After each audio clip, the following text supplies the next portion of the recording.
and I don't have them organized with pages in any way. Oh no. Now the whole world will know. Well, good morning and welcome to Northern Lights Center for Spiritual Living. We're a community of people dedicated to using spiritual and practical principles to what? Create lives we want to live. And Northern Lights Center for Spiritual Living offers practical and spiritual tools to make what? Positive changes in our lives. Our promise here is to reveal, inspire, uplift, celebrate, and magnify your greatness. We acknowledge our presence here under the traditional and unceded lands of the first people of Seattle, the Duwamish and coastal Salish peoples. These people are still here, and we join with them in how they continue to honor and bring to light their ancient heritage. We seek to resist the erasures of Indigenous histories as we work towards honoring and inviting the truth. In a similar fashion, we acknowledge how much of what we know in this country today, its culture, economic growth and development throughout history and across time, has been made possible by the labor of enslaved Africans and their ascendants who suffered the horrors of transatlantic trafficking, chattel slavery, and Jim Crow. We also name the Asian and Chicano people who toiled with little recognition. We are indebted to their labors and sacrifices, and we acknowledge the tremors of that violence throughout the generations and the resulting impacts that can be still felt and witnessed today. And if you care to, please join me for this opening song in this very room by Ron and Carol Harris.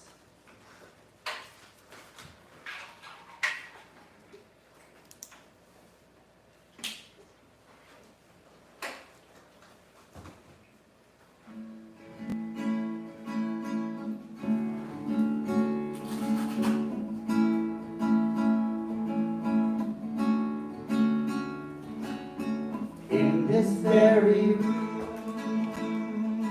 there's quite enough love for all the world.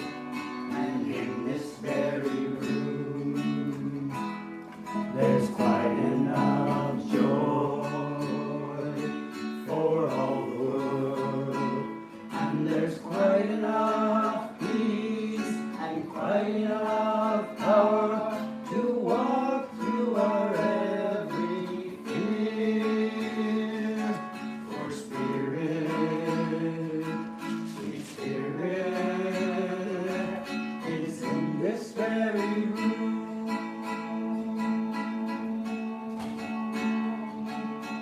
In this very room.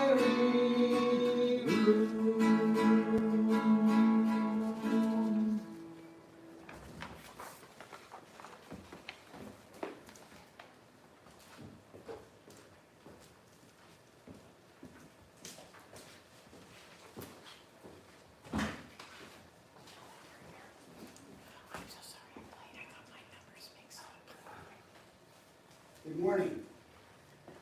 Good morning.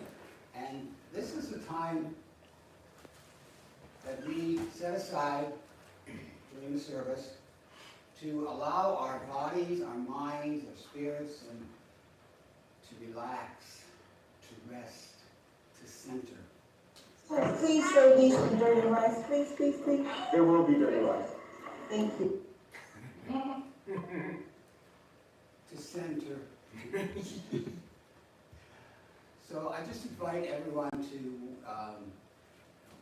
find that special spot, that sacred spot where you feel comfortable, as comfortable as you possibly can. Whether you're here in the room, whether you're out on Zoom, you're lying down, sitting, standing, just find that. They're not here. Oh. Michael and Vaughan are on mute. Well, I should be on. Northern Lights should be on. Just a second. There. Can you hear now? Okay.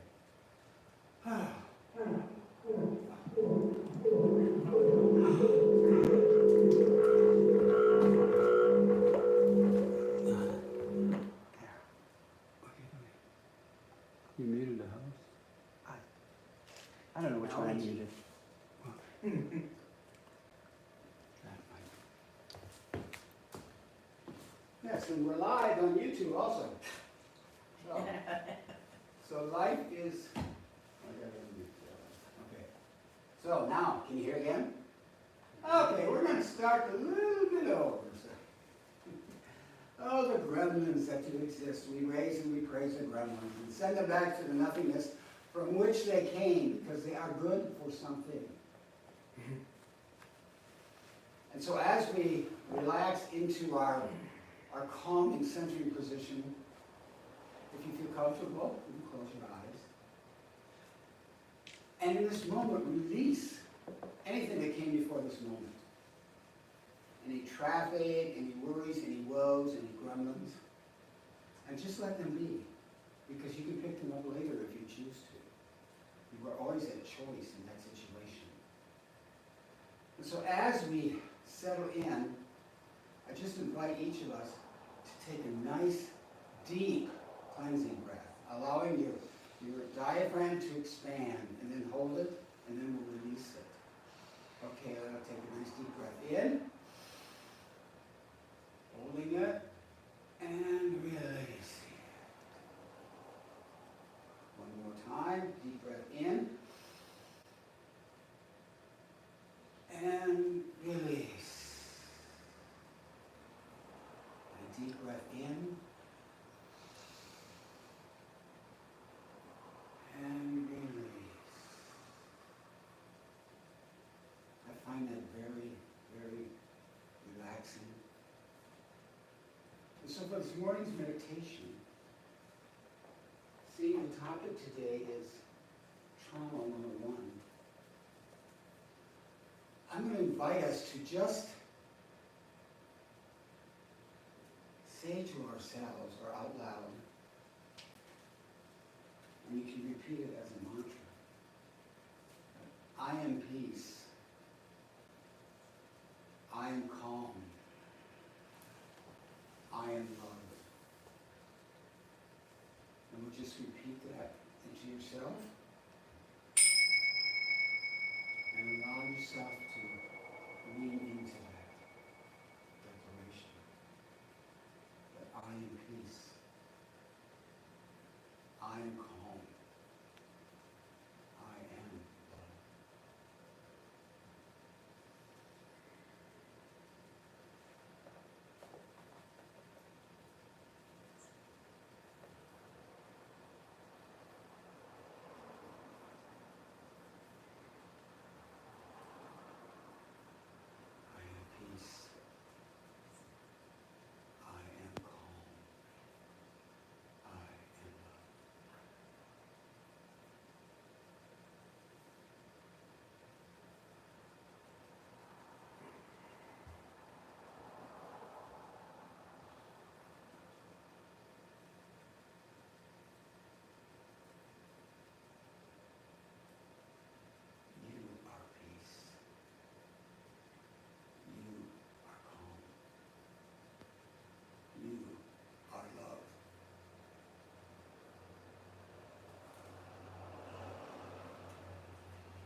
say that I am peace, I am calm, I am love.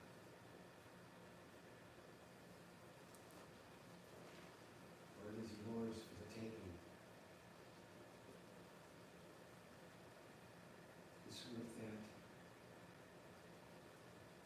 I invite us to wiggle our toes, our fingers, move a little bit, and open your eyes when comfortable. Come back to the room.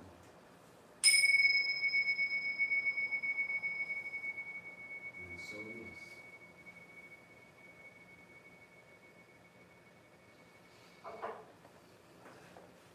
Okay, now, oh, I had that. I moved it so that people could see you during the meditation. Oh, okay. So now we do the declaration.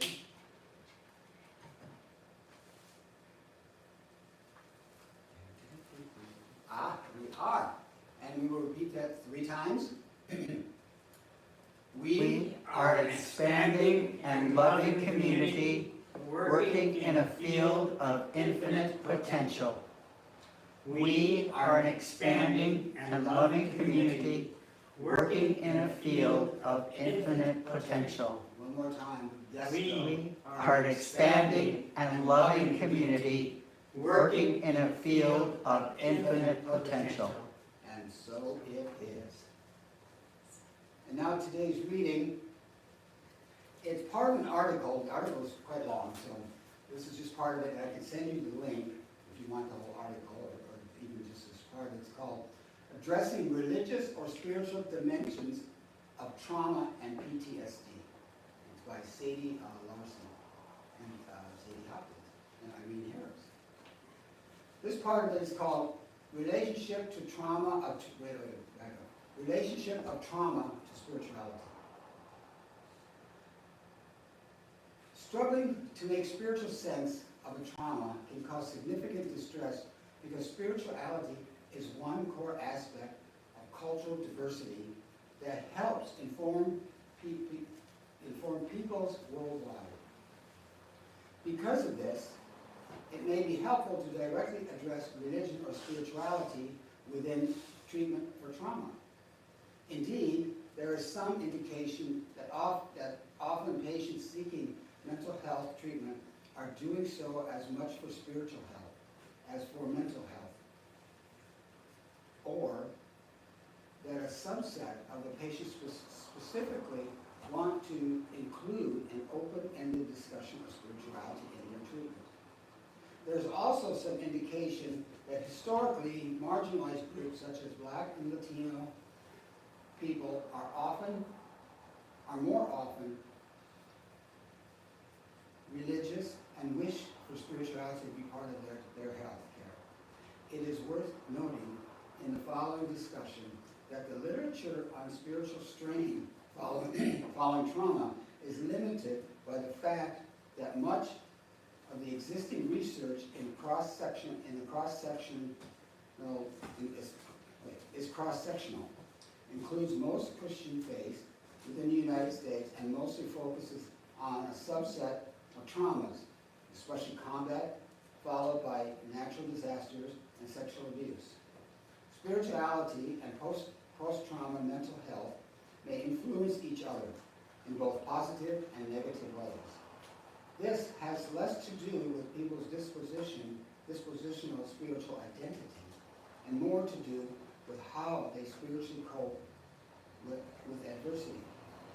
Given trauma often leads to a need to find meaning, and that spirituality often provides such a meaning system in people's lives, it follows that trauma can introduce a need to reconcile difficult events with beliefs.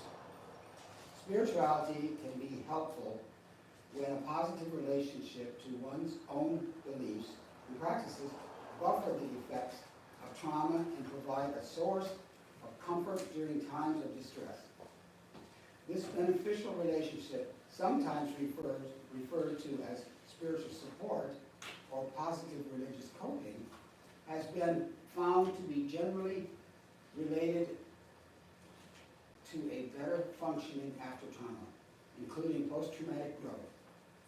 This may happen because people increase their faith as it becomes even more meaningful to them, finding a great sense of purpose in life, closeness to a higher power, and sense of collaborating with a higher power to solve problems. For some people, an emphasis on forgiveness or of self or others can be helpful, whereas for others, they may feel restored by the support they receive from prayer, from their faith community, or from the consistent relationship with their higher power.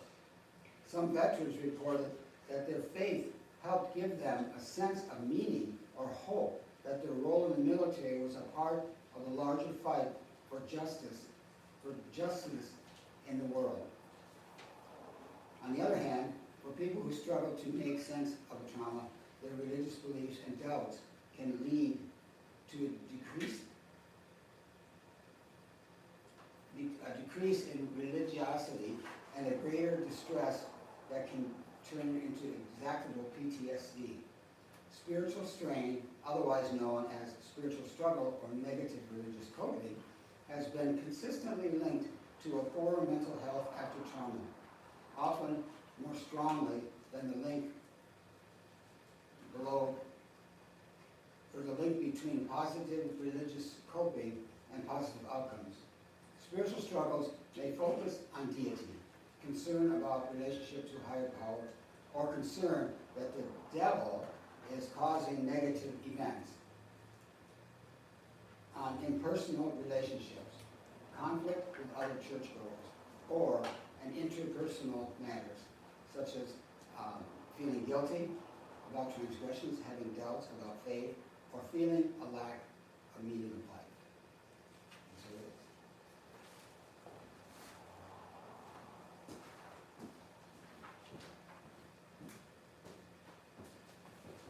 Oh, it's you, dude. I didn't know if you were going to do the what? The community.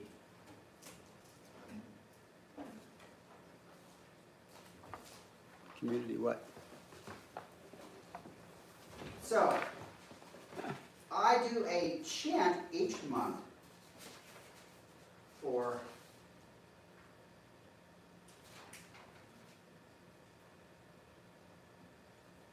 I don't think that's the one. I have to find my chant.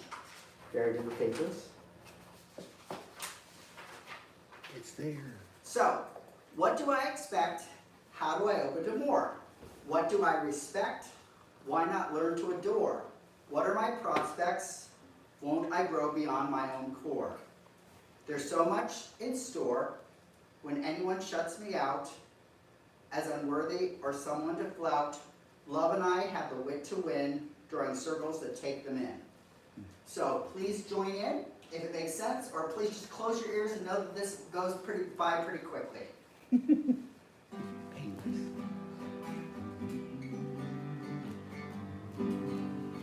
What do I expect? How do I open to more? What do I respect?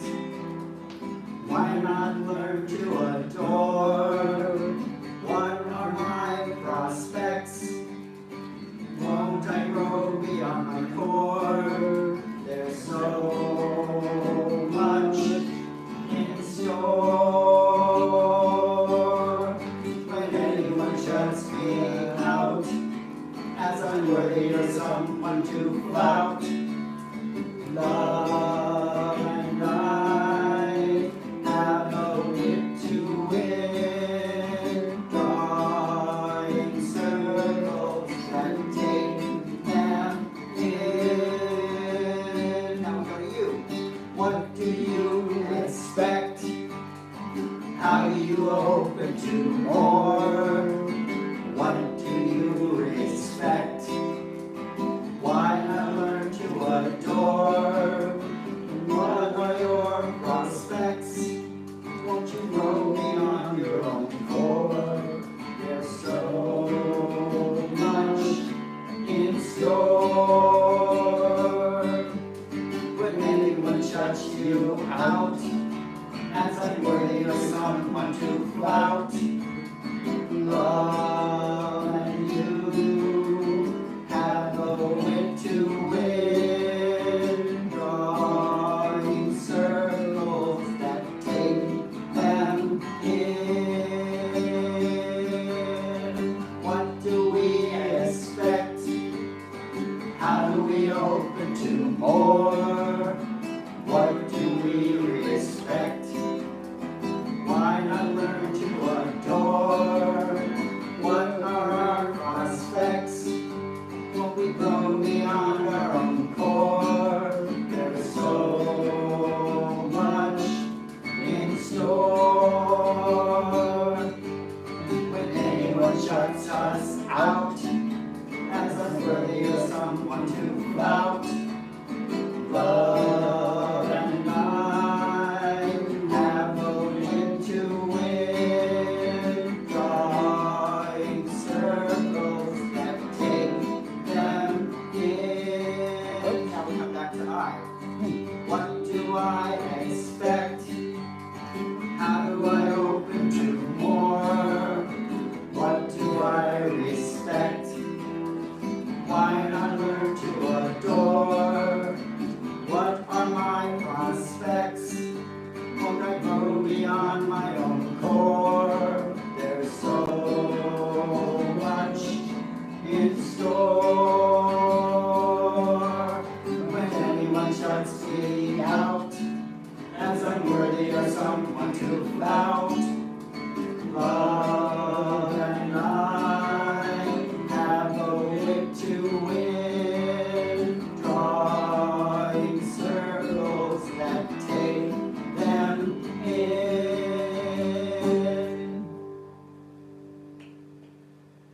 And the song paraphrases a famous quote about the love and the circle.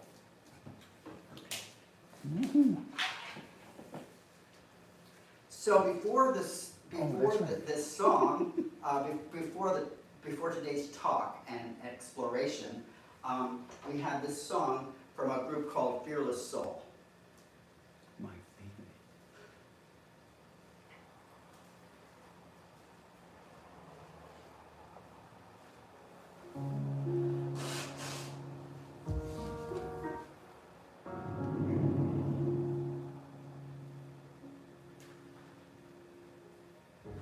I have traveled through many storms. The sunlight leaves my sky.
So today my invitation is to explore how trauma fits into our lives.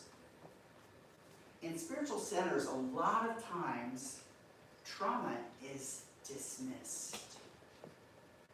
People come to a place and they're expecting celebration.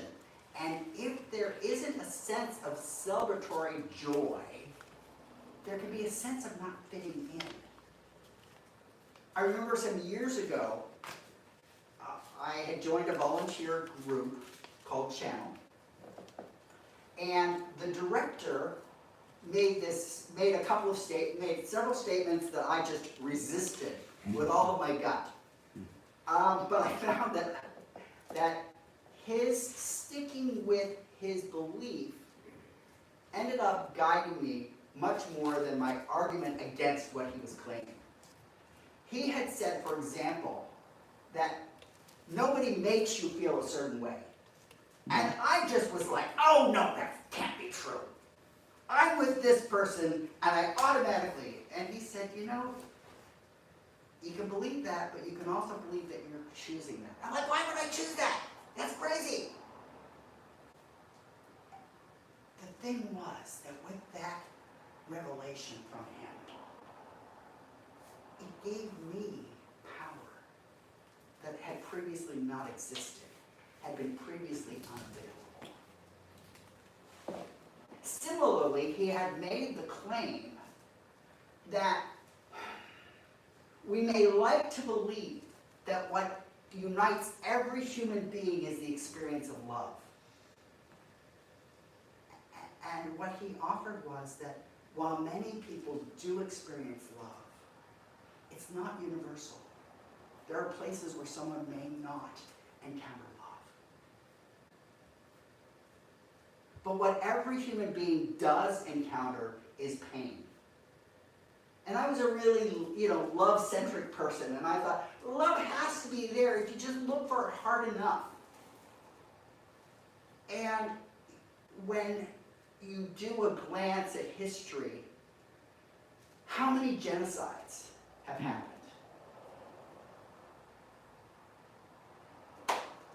How many times have our societies built an us and a them? And that us and them construction is the foundation of trauma. It's a foundation of pain. And even though we may know in our minds that it's crazy, it's just how people operate. Right now, we're in the midst of the war in Gaza. We're in the midst of the war in Ukraine. Those are two that are relevant because they're in the news, because we hear about them. But there are so many other places where people are in conflict and people are fighting. I mean, to be honest, there's a lot of conflict within our own country about things that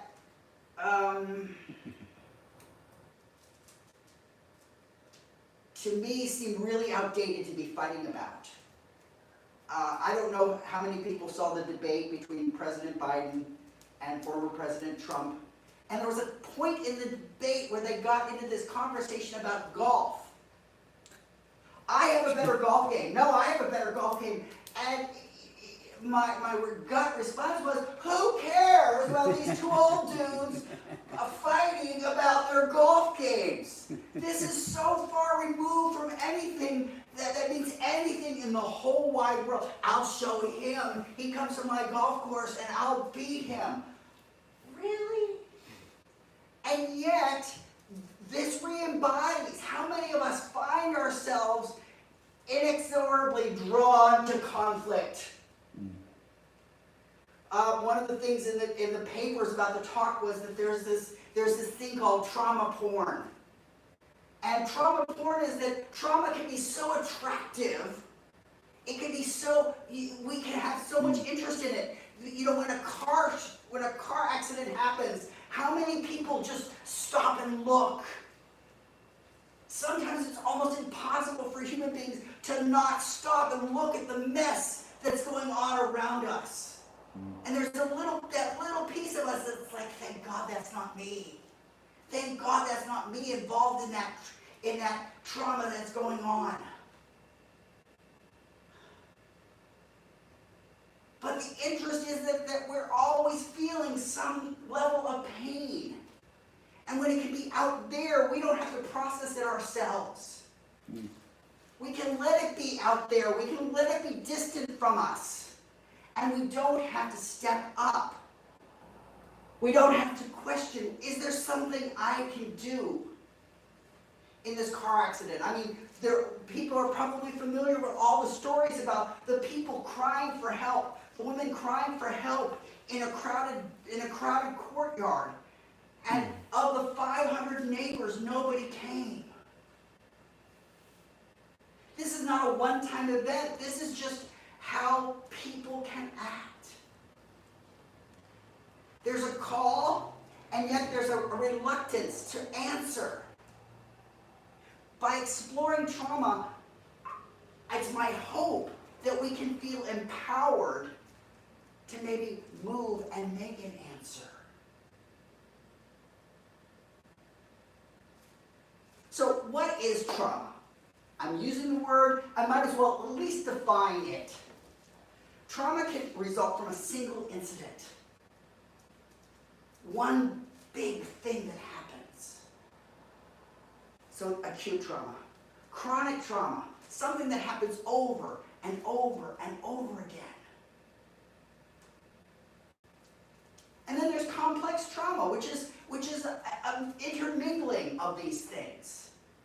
If you take a moment, what kinds of traumas can you become aware of in your own lives?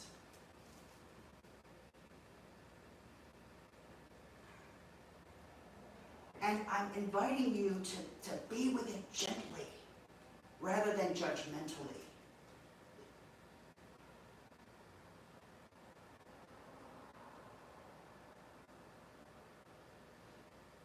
And as you're gently with those experiences, either that big thing that happened, or that repeated thing that happened, or those intermingled things that happened,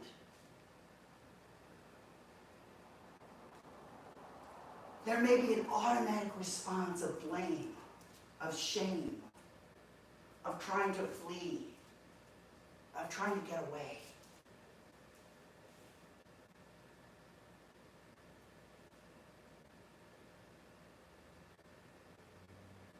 And one of the things that happens when we try to flee and when we try to get away is we can stuff it.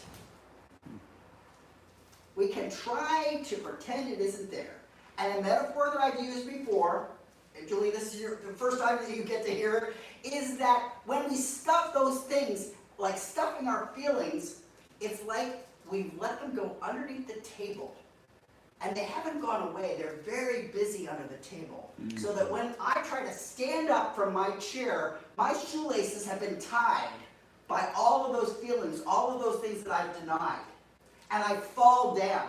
And I'm right there in the midst of all of those ugly feelings that I wish weren't existent.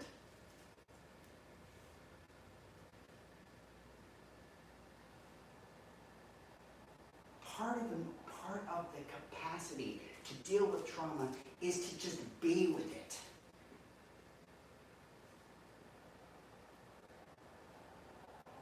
Another element associated with trauma are things called adverse childhood experiences.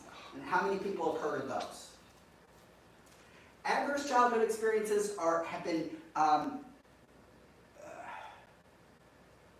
they've been shortened into ACEs.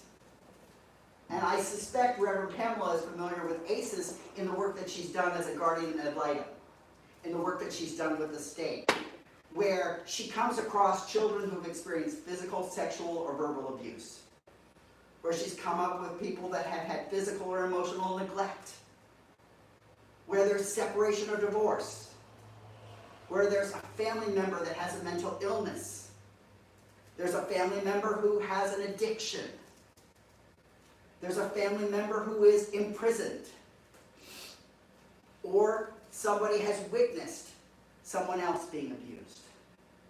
Secondary trauma. And research has shown that exposure to these things sets a limit on our resources. It sets a limit on our energy. It sets a limit on our health and capacity. And when we recognize that, we can take the cap off of that limit.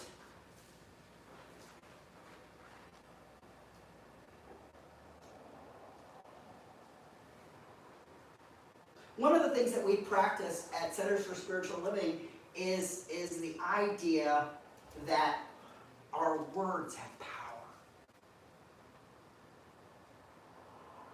And Jeffrey has been very, very articulate about this. That when we say something, if we're not thoughtful about it, it can come back like a boomerang and knock us down. Oh, I'm not good enough.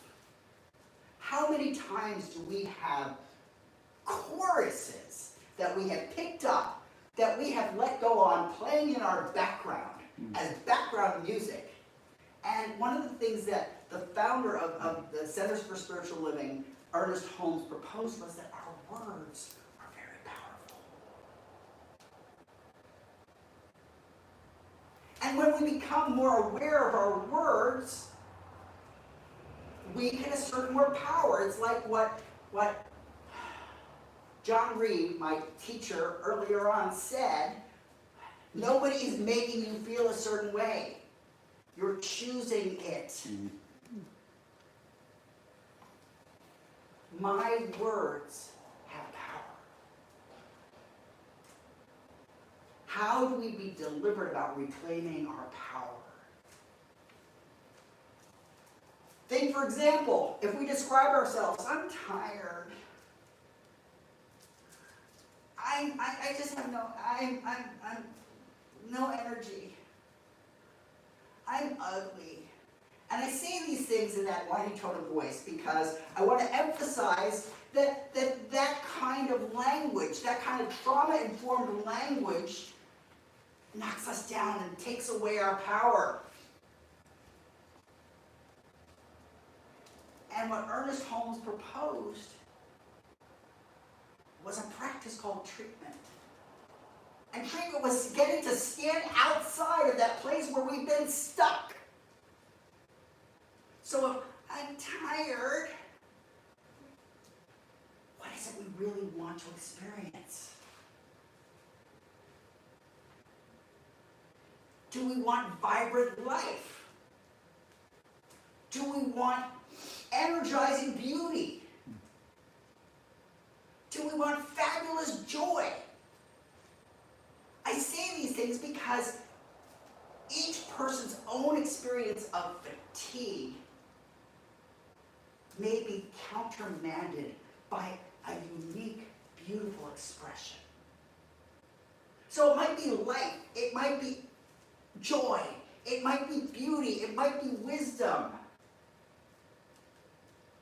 And the best way to find that is just to explore it. I think it's this. And the lovely thing about treatment is you go to this and you find out, oh, that's not what it was. But that's sure nice. I certainly like having more life. I certainly like that. But what I really wanted was more joy. Oh, boo-hoo. You got more life and now you can realize I want more joy too. That process of treating, of naming what it is that you want, and then just using that to guide every step, using that to encourage and move forward. That's for ourselves. That's for treatment for ourselves, and it can be treatment for others. So when we hear someone come up of, I'm just so sick and tired of how things are going in the news, we can ask, well, what would you like to experience instead? How many times do we do that? Versus getting drawn in to that trauma porn. Drawn in, oh yes, it is terrible, I hate that. But instead, what would we like instead? I have to say, it's one of the things that I'm liking about one of the campaigns. It's looking at joy. It has stopped talking about all kinds of negativity, and it looks at freedoms. It looks at possibilities. I personally like that. I find that I'm more energized by that. I find that I'm less despondent in the face of that. Now, I don't know where any of you are, but I know where I am. And the question is, how do I do that more for myself? Ernest Holmes had said, he's the founder, "We are not so cold-blooded as to say to a person with pain that there's no such thing as pain." That is not our idea or purpose. We admit the fact, pain exists. It happens. But it's a quite different thing to admit its necessity.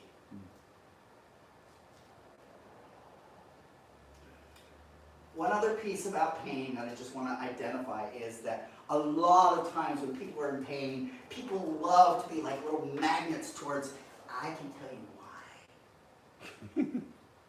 Let me explain what's going on. And these explainers, they're really not very helpful. Has anyone ever explained something negative to you and they left and you felt so much better? I don't think so. Harold Kushner, who wrote When Bad Things Happen to Good People, identified that you just have to be able to just say no. Just stop it. One of my favorite things is from Bob Newhart. He portrayed a psychiatrist for a number of years on a television series, and a woman came to him and said, "Doctor, I really want to fix a problem." And he's like, "That's great. I can do it in about, it's about a 5-minute session. It's $5 for the session. You tell me about it, and then I give you the answer." She's like, "Oh, this sounds amazing. This sounds wonderful." She's like, "Doctor, I'm agoraphobic. I can't leave my house." And he said, "Okay, so listen." She's like, "Do I need to take notes? What do I need to do?" "No, that you'll need to take notes. It's pretty simple." "Stop it!" She's like, "That's it?" "Yes, that's it. Stop it." Now, the next thing I want to explore a little bit in terms of trauma is that trauma actually happens in spiritual places. Oh, imagine that. Spiritual places have actually contributed to a heck of a lot of trauma. Spiritual places which are about like connecting to something that is bigger and more magnificent and more wonderful, and yet it ends up traumatizing how many people?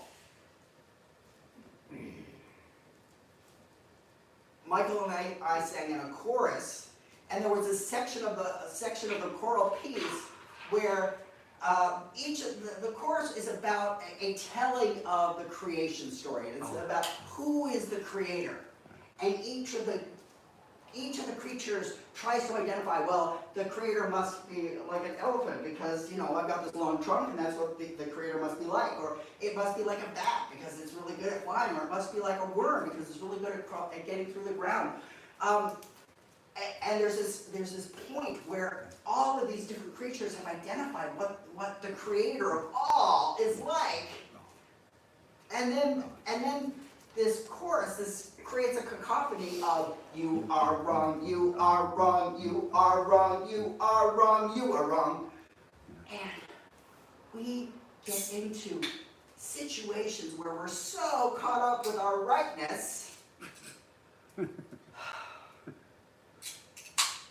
sometimes we just need to hear "they're wrong." Again, years ago, Michael and I were part of the Landmark Forum. And one of the things that they had identified was you can either be right or you can be loving. You can't do them both at the same time. They're mutually exclusive.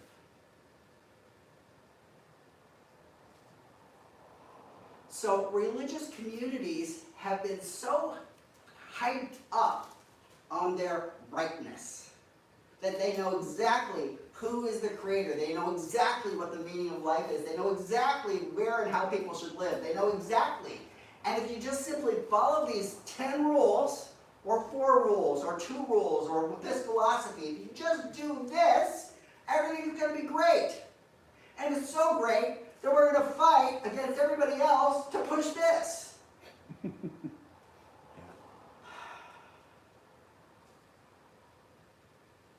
Ireland was in a battle between the Catholics and the Protestants for years and years and years. Why do I bring this up? Well, my dad was raised Protestant. My mom was raised Catholic. And in the receiving line, I'll say this particularly for Victor, in the receiving line at the wedding, my dad's aunt said to my father and his bride, well, this is the bed you've made, now you've got to lie in it.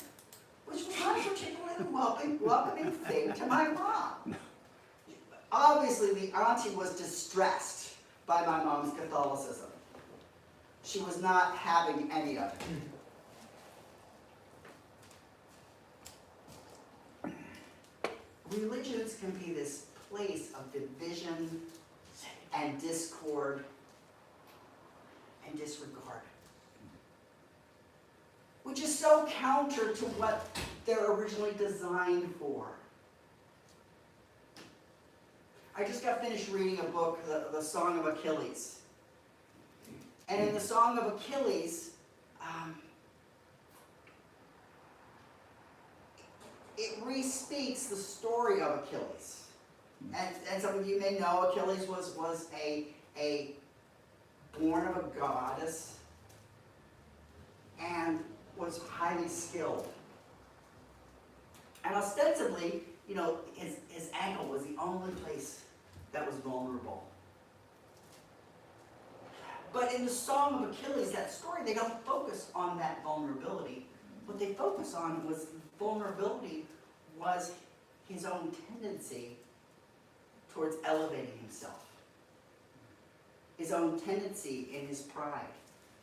He was so gifted, other people weren't appreciating him. And he's like, oh, then I'm done. If you can't appreciate me, then I'm done. And his partner was like, he can't be done. There's all these people that are being hurt while you're saying you're done. Stop it.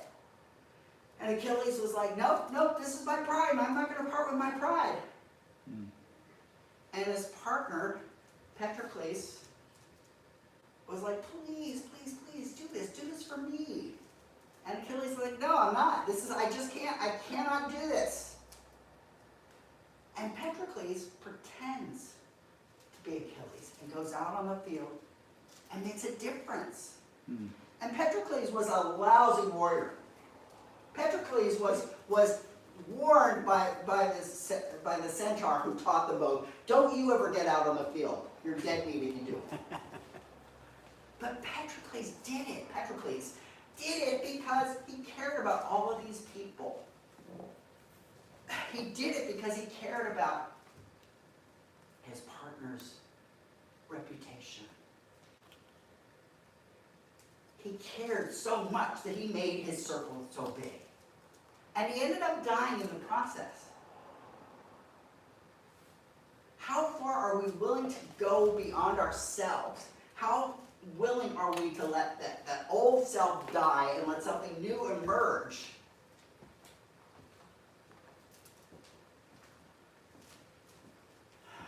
How willing are we to let old religious practices that are no longer serving us fade away? The last thing I want to explore a little bit is just becoming trauma-informed. So what does it mean to become trauma-informed? Learning to speak with others in a way that supports and uplifts, but it lets them name how they'll be supported and uplifted. In a similar fashion, like we like being right. Sometimes we're like, well, this is the way that really works to be supported and uplifted. And it's a problem. It's a big deal. It's kind of like the position of white supremacy. We've got it all together. And if you just follow what we say, it'll all be good. It's not. So trauma-informed means listening. It means opening up. It means taking a moment and being receptive to what other people like. The example that the writer talked about is that in a lot of these centers, there's a real love of hugging. And yet, if you're a person who's been trauma, you might not want people touching you. You might not want people coming up to you and putting their arms around you and be like, all touchy-feely. That might not be what you want. So trauma-informed means finding out and being kind and gentle and loving with what people want.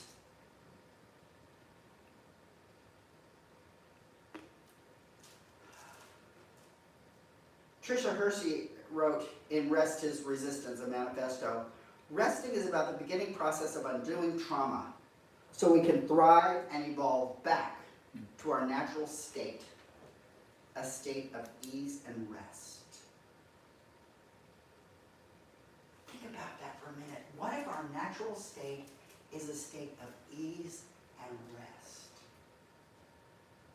And all the stories about do this, do that, be this, be that.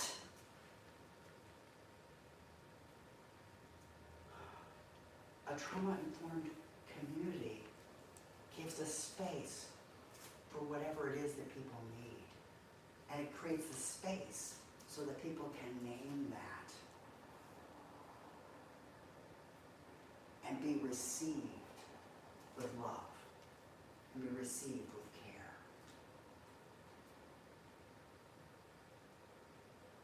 When someone says no, we listen. We stop trying to persuade.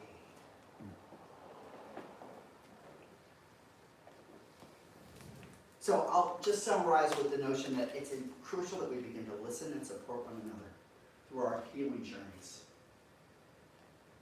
Listening can mean being present to each other's pain, rather than dismissing it or diminishing it, or rather than trying to talk over it. Oh, you had that experience? I'll tell you about my experience. Can anybody think of a time that that was helpful?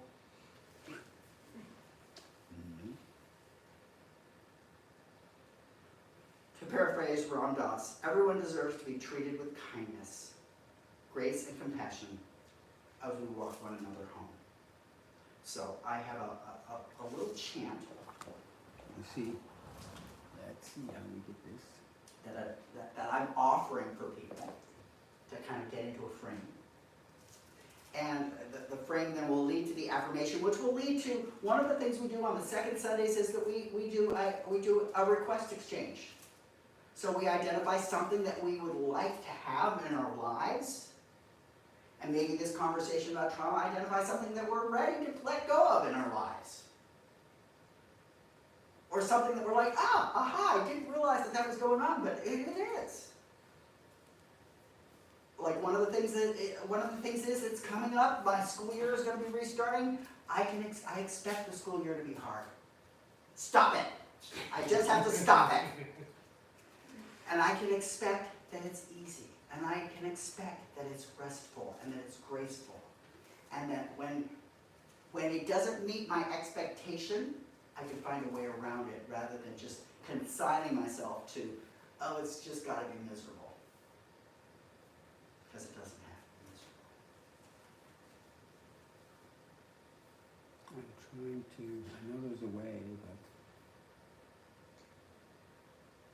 So the words of the chant are, I will be gentle with myself, I will love myself, I am a child of the universe. But I can't figure out how to get the song up too. At the same time. Just in the background. I know, but I don't know how to do that.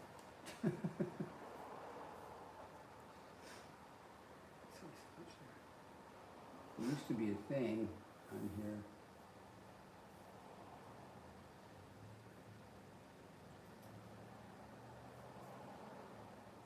Oh,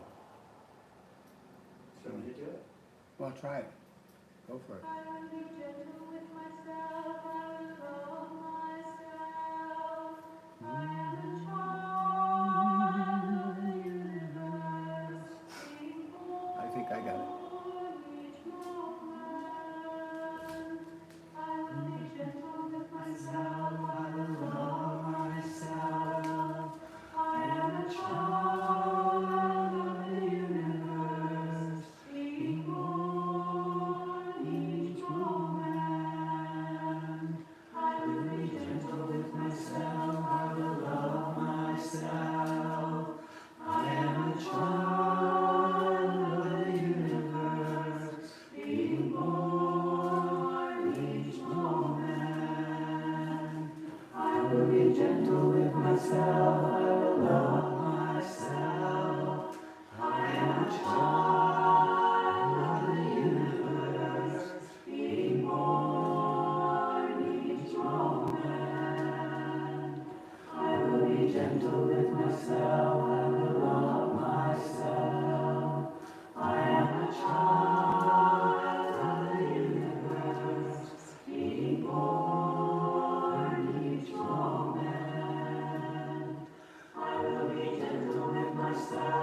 So I have an affirmation, Trying to get it here.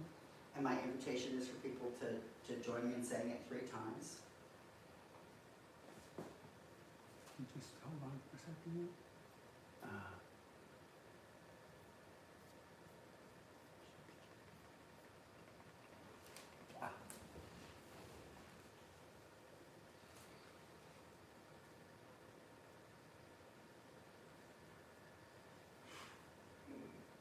I treat myself and the world gently, restoring health wherever I go.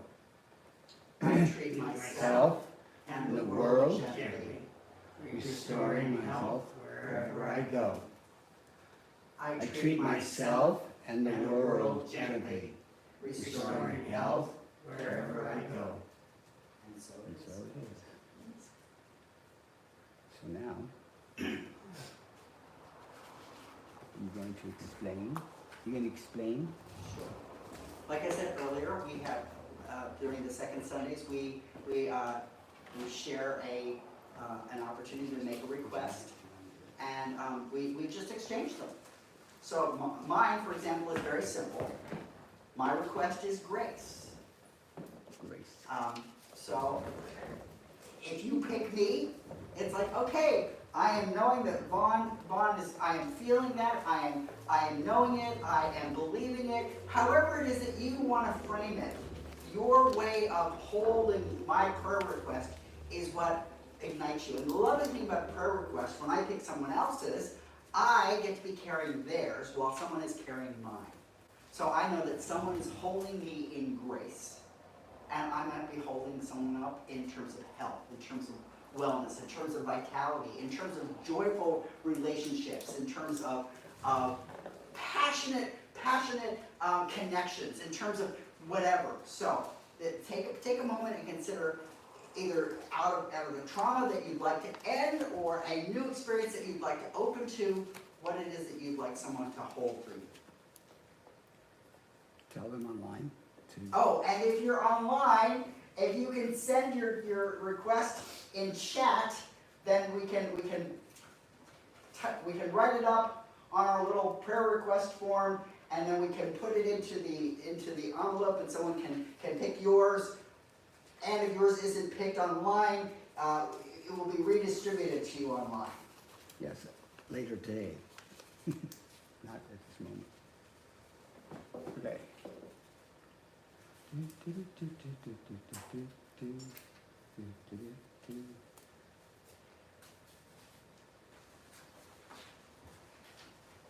Where's chat?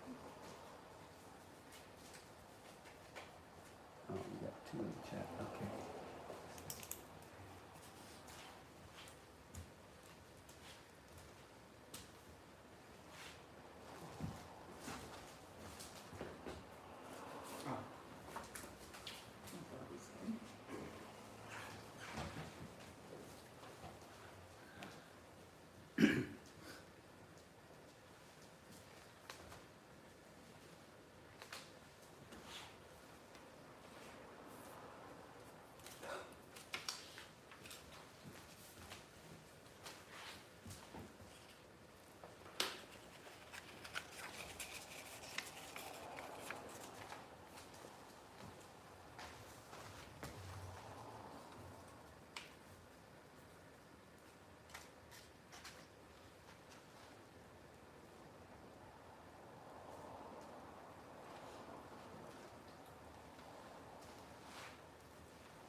Well, you want to pick one and see what you land with?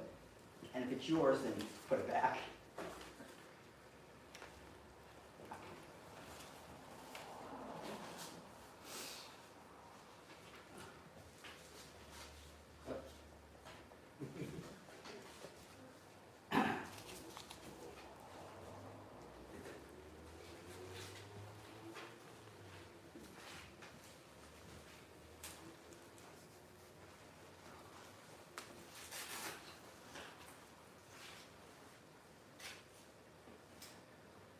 So thanks for people who have sent their prayer requests, and there's been a preliminary exchange, and we will finish up with other folks.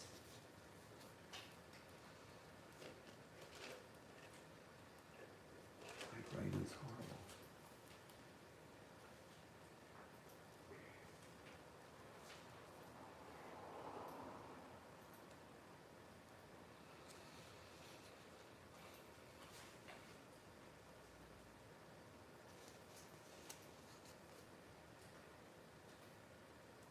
And I'm going to lead us in our offertory prayer, which is an opportunity to reflect on sharing. So the offertory prayer, we'll recite it together. I am rich. I am prosperous. Money flows to me freely and copiously from many channels. God is the source of all my good. I give abundantly as I have already received, and so it is. And if anybody wants to make a donation, there's a basket. There's a basket there, and we can also you can do it online, or we can do it through electronic means if that's what works better. There are all kinds of ways, and so I have, I'm taking this one, it's a long one, so I need to copy it later. okay.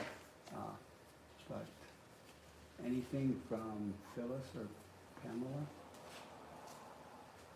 I mean, not Phyllis, anything from Victor or Pamela? Victor or Pamela, were you able to share something? You don't have to. Yes, Victor's. On- is saying yes. Oh, well, I don't, did you start chant and chat? Oh. I don't see Victor's in chat. I'll see if it ended up here.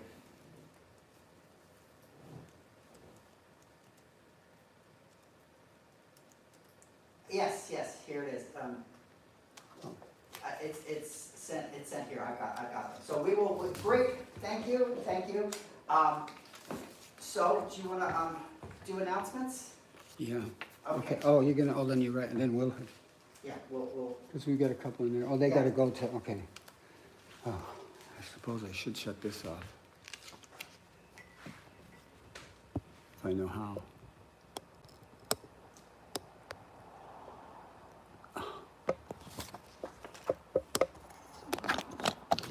This is live.